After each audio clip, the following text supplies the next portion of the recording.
kabeh lho kringete. Berarti nalare iso metu. Iso metu. Metu nang ndi? Metu ning ndi. Nek nalare metu kok terus awake lan dene nalar apa piye? Masyaallah. Oh, nalar kok metu kon ndas lho dalane ndi? Ngene lho, Bos. Maksud metu ki metu nalar iki Lah metune piye? Metune piye? metune kan ki nek bathuk, roh bathuk ora to iki. Yo. Oh, mana? Aku tuh ora ngerti, Cil. Aku ora ngerti wong ora ngerti wajibe apa to? Takon. Takon kudune diwajibe Sauri. Sauri. Lah nek ora mau sauri. Lah kowe mulek kae. Lah nalar to, jadi nalare metu. Iya. Carane metu nalar piye? Master nalar ki pikiran lho, Bos. Pikirane metu. Akhire metu. Gak karo otak no. Pekan no kolone. Bos, ngene to masakane. Tegese pecel niku. Lah iki takon lho, aku takon lho iki wong berpendidikan kabeh lho iki. Ora Tegese medal pikiran iki mboten namung teng griya tok. Iki golek pegawean lah. Lho, sing dadi sing megawe iki pikirane. Ndase lho ngaku timi-timi lho gawean. Wah, oke kok. Nek dadi mlaku pikirane terus metu. Ora kaya ora gawat dadi ndase mili-mili ngono lho. Lah kuwi jenenge anu no kemamang no kuwi. Aku lan bakal jawabku iki. Aku iki takon lho, Cil. Nggih, tegese nalar iki pikirane nyenengne wong wedok, nyenengne wong tuwa. Dadi nek ngene wong wedok nalare kudu metu kondas. Pikiran ini lho, Bos. Aku iki takon. Sing bener pikiran apa nalar? Nalar pikiran. Pikiran metu. Lah ora diutek no kowe. Ora usah utek gantian batu ABC. Ora teko. Oh, diomong. Jadi Sabtu, Minggu. Minggu selekta mesti rame. Mesti iki mesti rame. Gone rame sing ngene iki. Tosi nggih kata minggu niku. Minggu lah rame terus-terusan rame, Minggu, Sabtu, Jumat rame. Nanggap awake dhewe ben taun. Artine Minggu.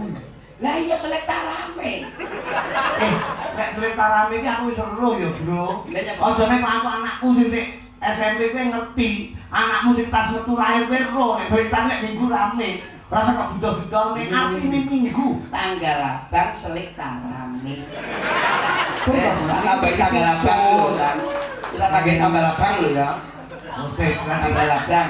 tunggale Sabtu kan ngono. Sabtu iki ngono kuwi. Heeh. Timbangane tak omongin Nek diusap terus metu. Nah, Maksudnya diusap apa nih? diusap jadi Sabtu kan tak biasa ngono. Timbangane nesu. Tak bui kok. kok. Dalane nesuan. Ki ngoten niku nek takon terus-terusan ora dijawab tenan ki ngoten niku. Lah nek minggu rame kok kabeh piantun ini. Lah iki ngertos. Tak kira nek kata-kata sing dadi bom. Minggu niku tanggal abang selekta rame. Lah bener nek kok. intune Lah sekolah prei. Lho, sing ditambahi sekolah prei lho. Biar Sekolah prei ini bang tutup. Kowe nyawa tanganku iki lho nyang apa kok ngene iki. Oh berarti iki nek wong wedok mlumah ora oleh. Bener. Wong lanang kudune ngene lho. Ngene. Wong lanang iki tanggung jawab kan. Wong lanang ora oleh ngene. Ora oleh Kudu ngene. Nak ngene kering.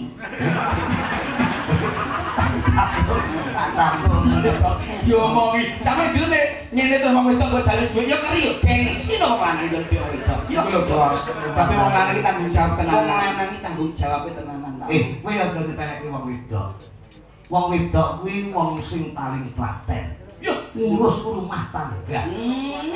wong wedok iki Gelem masak, gelem mbah-mbah, lho. Gelem nyapu, gelem resik-resik. lah wong lanang kono-kono wedak kintalan saiki wong wedok ora gelem.